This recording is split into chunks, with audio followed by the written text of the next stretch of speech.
الله وبركاته. الحمد لله وكفى وسلام على عباده الذين اصطفى. أما بعد فأعوذ بالله من الشيطان الرجيم. بسم الله الرحمن الرحيم.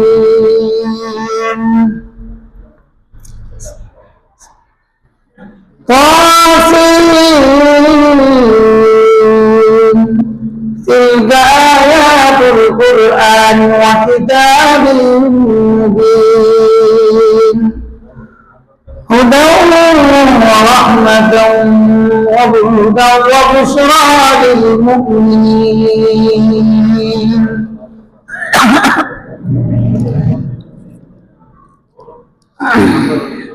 إن القرآن كالهداية للناس.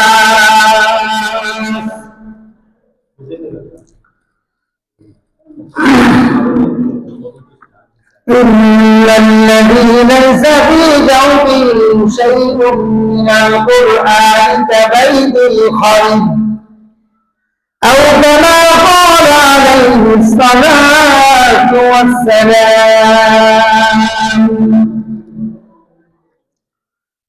قال رسول الله صلى الله عليه وسلم: لا حسد إلا في اثنين: رجل آتاه الله القرآن ورجل آتاه الله العلم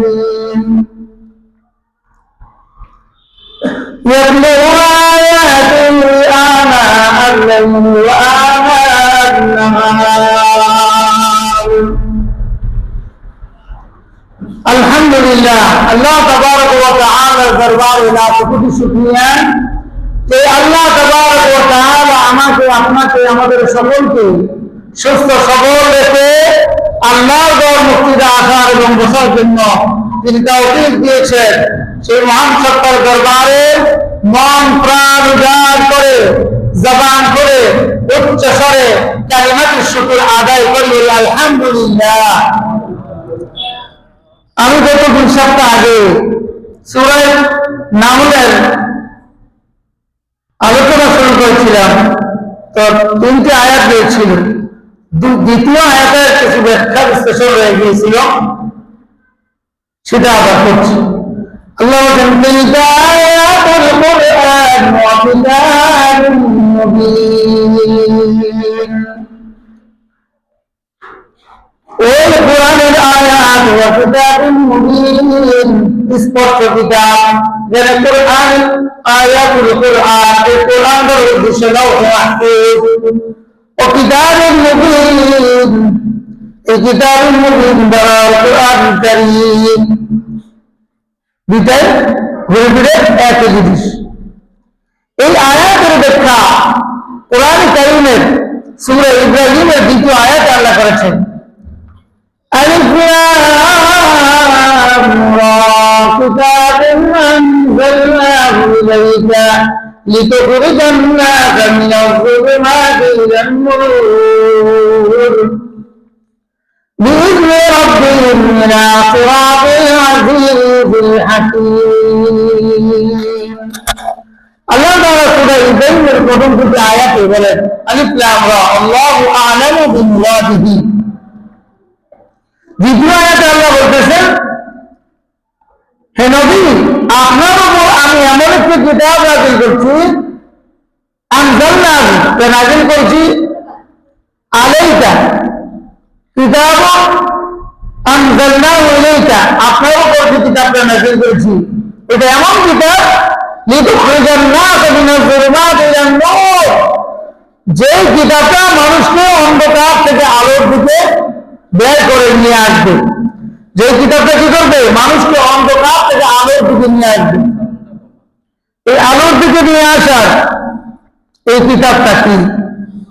এই কিতাবটার নাম ধারাবাহিকভাবে কিতাবের পরিচয় দিবে। এই কিতাবটার নাম কোরআন আমরা জানি। এই কিতাবের নাম, কিতাবকে জিজ্ঞেস করলে উত্তর দিয়েছে বাল হুয়া কুরআনুম মাজিদ, বাল হুয়া কুরআনুম মাজিদ, এটার নাম হচ্ছে কোরআন মাজিদ। এই কোরআন, এই কোরআন শব্দটার ব্যাখ্যা বিশ্লেষণ মুফাসসিরিন কেরাম বহুদূর লম্বা করেছেন। কোরআনের শাব্দিক অর্থ মূল দুটি শব্দ থেকে এসেছে। একটা হচ্ছে কোরআন বামানা কারনুন, যার অর্থ সম্পৃক্ত, মিলিত, এটা অ্যাডজাস্ট, একসাথে, যুগ্ম। তো মিলিত এটা কিভাবে? এইভাবে আয়াতের সাথে আয়াত মিল, সূরার সাথে সূরা মিল, পারার সাথে পারা মিল, রুকুর সাথে রুকু মিল, পৃষ্ঠার সাথে পৃষ্ঠা মিল। এই কোরআন কারীমের, এই কোরআন কারীমের মধ্যে আপনার সর্বশেষ পৃষ্ঠা হচ্ছে 611 পৃষ্ঠা হাফিজে কোরআনের মধ্যে। এই 611 পৃষ্ঠার মধ্যে শুধু বিসমিল্লাহির রহমানির রহিম সূরার নাম এবং আয়াত রুকু, এই দুইটা লাইন ছাড়া কোনো গ্যাপ নেই, কোনো ফাঁকা নেই। কি বলেন, আছে নাকি? কোরআন কারীমের মধ্যে সূরার নাম এবং বিসমিল্লাহির রহমানির রহিম ছাড়া অন্য কোনো ফাঁকা নেই। কিন্তু এছাড়া আমরা বিভিন্ন বই যদি দেখি, তাহলে দেখি যদি 1, 2, 3 করে বইগুলিতে দেখি যে কবিতার নাম, তার উপরে নিচে অনেক ফাঁকা, উপরে একটা ছবি, তারপরে মাঝখান থেকে কবির নাম, কবিতার নাম, তারপরে কবিতা শুরু। ওখানে লেখা আছে থাকবো না কেউ বদ্ধ করে দেখবো এবার যখন থাকে, আমি হবো সকালবেলা পাখি, সবার আগে কুসুম বাগে উঠবো এবং জাগি। এই যে প্রত্যেকটা বইয়ের মধ্যে জ্যামিতি, বীজগণিত, বিজ্ঞান, এই যে অর্থনীতি, পৌরনীতি, সমাজনীতি, ভূগোল, এগুলোর মধ্যে সবগুলোর মধ্যে একটা পাঠ শেষের উপরে একটা সাদা পৃষ্ঠা আছে, পরের পৃষ্ঠা মাঝখানে একটা অধ্যায় লেখা আছে, উপরে নিচে খালি। কিন্তু কোরআন কারীমের শুরু থেকে শেষ পর্যন্ত 611 পৃষ্ঠা রয়েছে।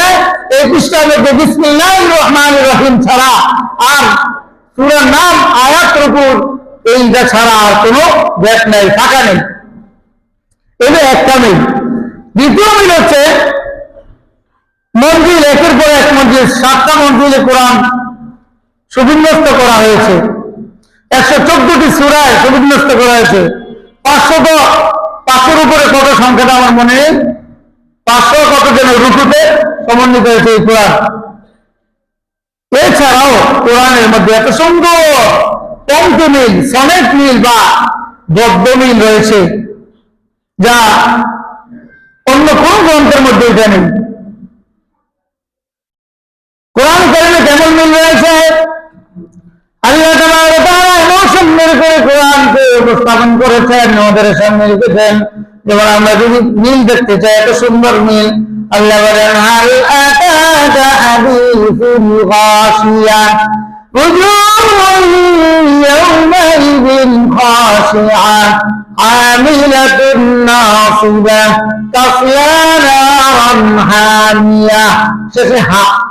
আবার আল্লাহ কসম করেছেন والسماء ذات البروج واليوم الموعود